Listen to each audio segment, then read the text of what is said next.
मनोविज्ञान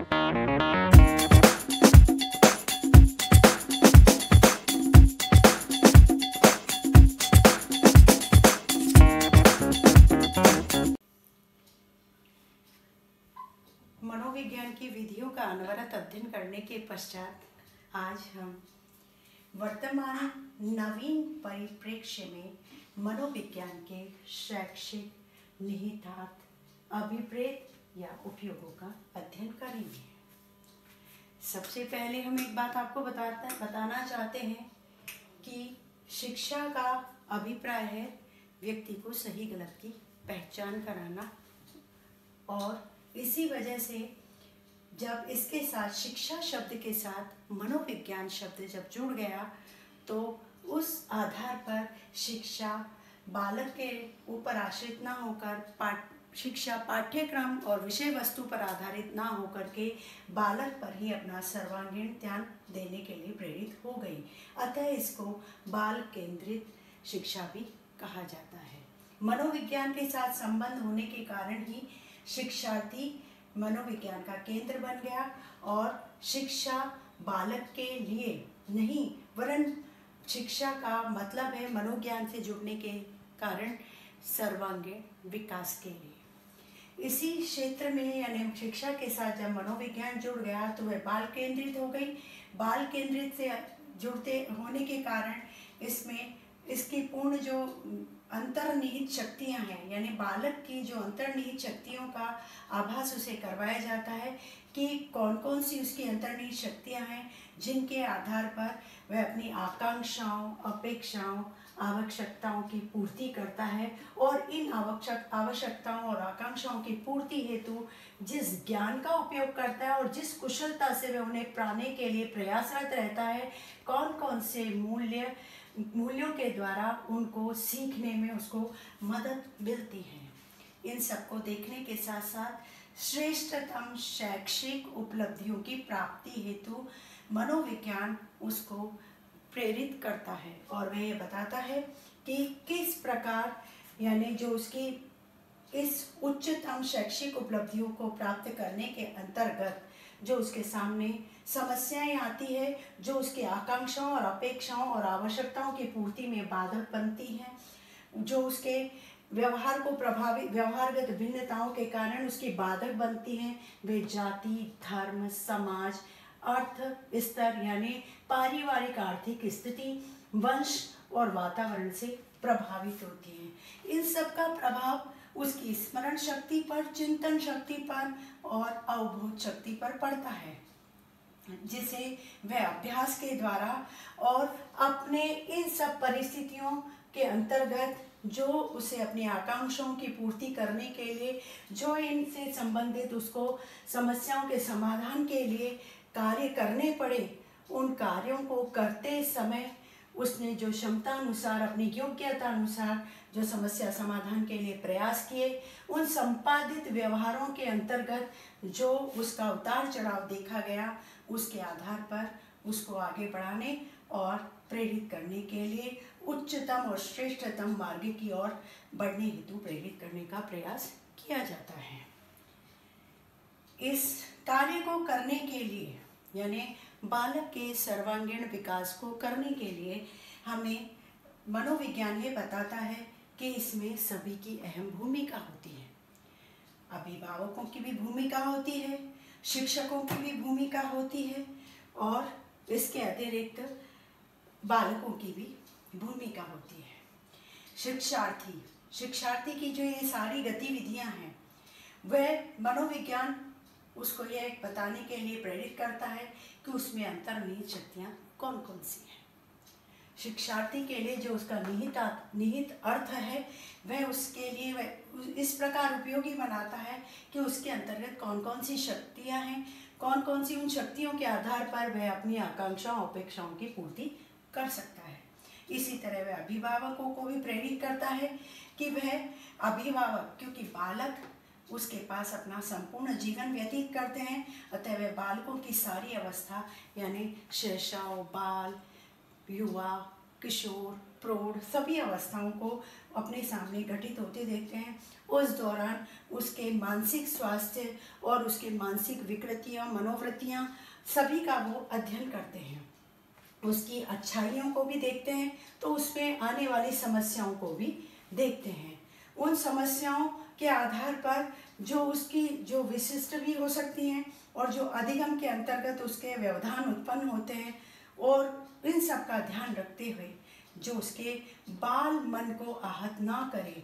मनोविज्ञान ये सिखाता है कि अभिभावकों का धर्म है, उन्हें ये जानना चाहिए कि वे बालक पर अपनी मनोवृत्तियों को थोपे नहीं, वरन जो विकास का क्रम है, जो मानसिक स्वास्थ्य है, शारीरिक सामाजिक जो भी विशिष्टताएं हैं, व्यक्तिगत भिन्नताएं हैं, उसके अधिगम संबंधी समस्याएं हैं, उन सबको ध्यान में रखते हुए उसकी रुचि, योग्यता और बुद्धि के आधार पर उसकी शक्तियों का सम्मान करना चाहिए और उसे आगे बढ़ने में सहयोग प्रदान करना चाहिए। मनोविज्ञान उन पर जबरदस्ती करने के लिए नहीं, वरन बालकों को सही दिशा देने के लिए अभिभावकों को प्रेरित करता है। फिर है अध्यापकों की भूमिका। जितना पारिवारिक महत्व होता है उतना ही गुरुजनों का भी बालक के जीवन में बहुत अधिक महत्व होता है। गुरुजनों की बदौलत ही वह सही दिशा का चयन कर पाता है। अतः शिक्षकों को सबसे पहले यह देखना होता है, बालक को समझना पड़ता है कि उसकी जो मूल प्रवृत्तियां हैं वे सामान्य प्रवृत्तियां हैं, वे कौन कौन सी हैं। उसके संवेग, स्थायी भाव, बुद्धि, व्यक्तित्व की भिन्नता आदि का ज्ञान होना आवश्यक है। इसी के अलावा इसके साथ साथ बाल विकास की अवस्थाएं जो पूर्व में हम माता पिता के क्रम में भी देख रहे थे, उसी प्रकार जितनी योगदान माता पिता का, परिजनों का होता है उतना ही अध्यापकों का होता है। वह उनको भी उसकी अवस्थाओं का ज्ञान होना चाहिए। उस दौरान उसके अंतर्गत होने वाले संवेगों का और परिवर्तनों का और व्यक्तित्व संबंधी उतार चढ़ाव का भी उन्हें ज्ञान होना चाहिए। शैक्षिक उद्देश्यों की प्राप्ति में तभी सहायता मिल सकती है जब एक अध्यापक उनके बारे में संपूर्ण अध्ययन करता है, उसके बारे में संपूर्ण जानने का प्रयास करता है। इस संबंध में B.S. ब्लूम महोदय ने ब्लूम टैक्सोनॉमी का आविष्कार किया था, जो शिक्षा संबंधी उद्देश्यों और मनोविज्ञान को जोड़ करके उसके सर्वांगीण विकास में महत्वपूर्ण योगदान देती हैं। ये 3H हैं, यानी हैंड, हार्ट, हैंड, हेड और हार्ट।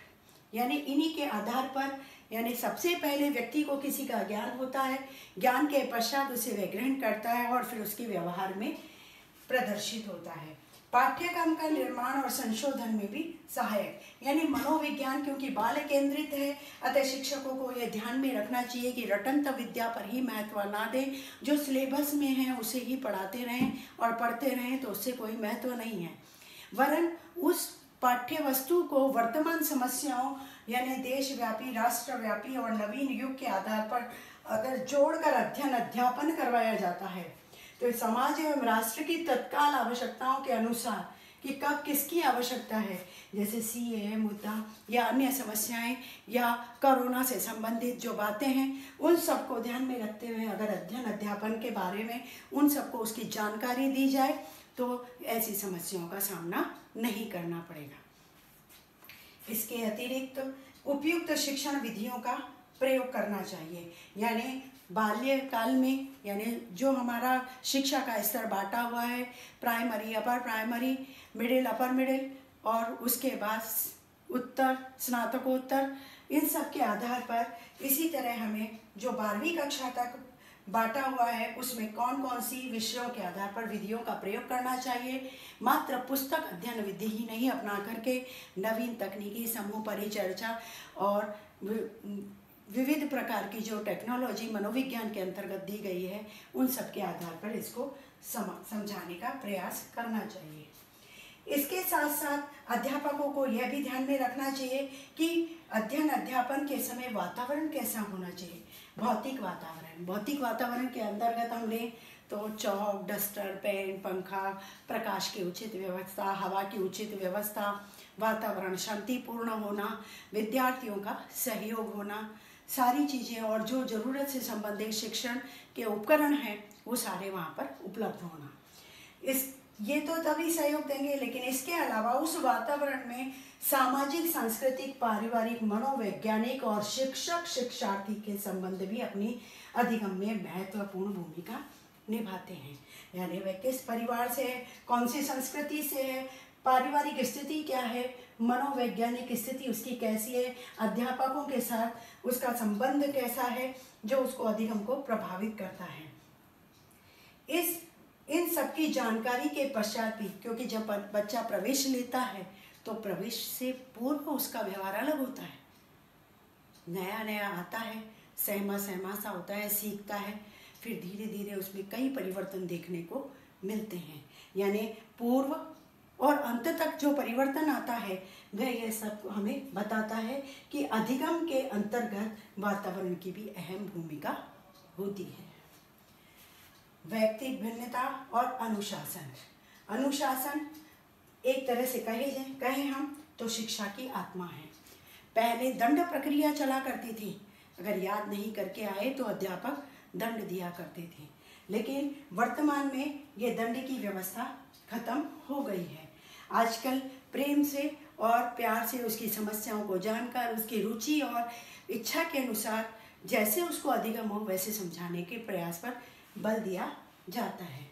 नतीजन क्या होता है कि अभी अगर हम देखें तो कहने का मतलब यह है कि मार मार कर डॉक्टर हकीम नहीं बना सकते हैं, और कहते भी हैं भय बिन प्रीत न होई गुसाई, लेकिन अध्ययन में अनुशासन आवश्यक है। अब ये निर्णय लेना अध्यापक का स्वयं का निर्णय है कि वो कक्षा को अनुशासित कैसे करता है, कैसे रोचक बनाता है कि बिना किसी दंड की प्रक्रिया के वातावरण अनुकूल बन सके।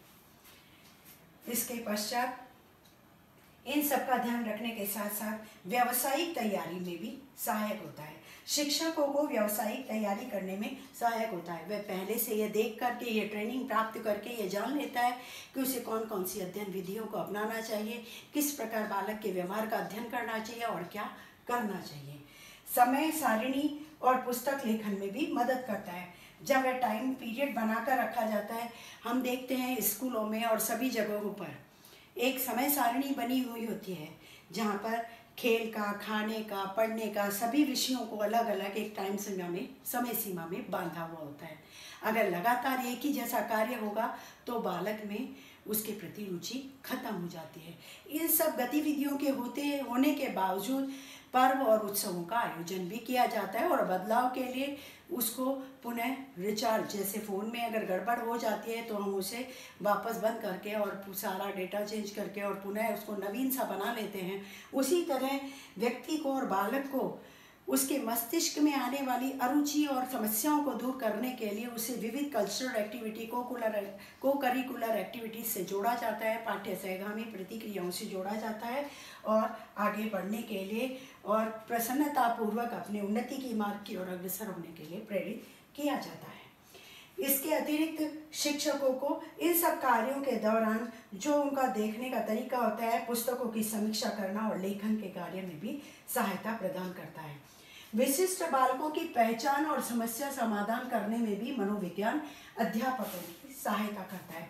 विशिष्ट बालक एक तो गिफ्टेड चाइल्ड होते हैं, एक मेंटली और एजुकेशनल बैक यानी पिछड़ापन लिए हुए बालक होते हैं, और इसी तरह से कुछ हकलाने वाले, कुछ अलग विकृतियों को लेकर के जन्म लेने वाले। तो इन सब का ध्यान में रखते हुए उनकी समस्याओं का समाधान करने में मनोविज्ञान अत्यधिक मदद करता है।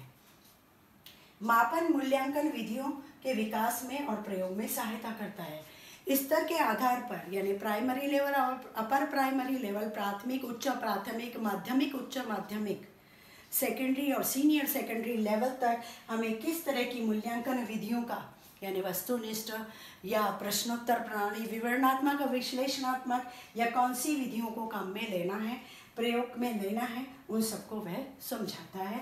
मनोविज्ञान उसको समझा करके उसका मूल्यांकन करना, बच्चों को पढ़ाई गई पाठ्य वस्तु का विश्लेषण करना सिखाता है।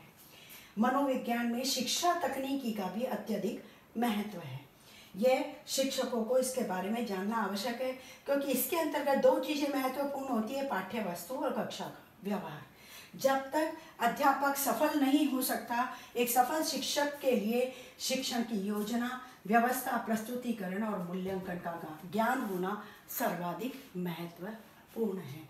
अब आगे हम इसका कहाँ कहाँ पर उपयोग होता है मनोविज्ञान का, उसके बारे में अध्ययन करेंगे।